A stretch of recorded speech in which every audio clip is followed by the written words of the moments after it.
Welcome to Sweet Life Beat Life. We hope this video helps. You'll begin by turning on Bluetooth, Wi-Fi, and location because Nearby Share uses all three to find devices quickly. Open Settings, tap Google, then Device Connections and Nearby Share to enable it. This activates discoverability. Next, choose your visibility. Pick Contacts for privacy or Everyone for ease if the other device isn't in your list. Once done, prepare the file you want to share and tap the share icon. Choose Nearby Share and wait for the receiving device to appear in the device picker.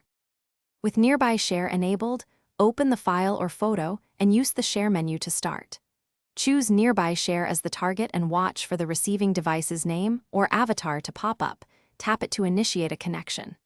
The recipient will receive a prompt to accept or decline. Make sure they confirm. If you see transfer options, pick whether to use data or Wi-Fi only and allow higher resolution if needed. Transfers resume automatically after brief interruptions, so stay nearby until complete. To complete, have the other person accept the incoming share and wait for the confirmation sound or notification. Files land in Downloads or the receiving apps folder. If nothing appears, first confirm both devices are visible and unlocked.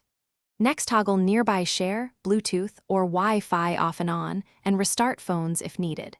If problems persist, make sure there's enough storage. Set visibility to everyone temporarily and retry. These steps fix most connection and discovery issues quickly. Thanks for watching. Consider subscribing if we helped you.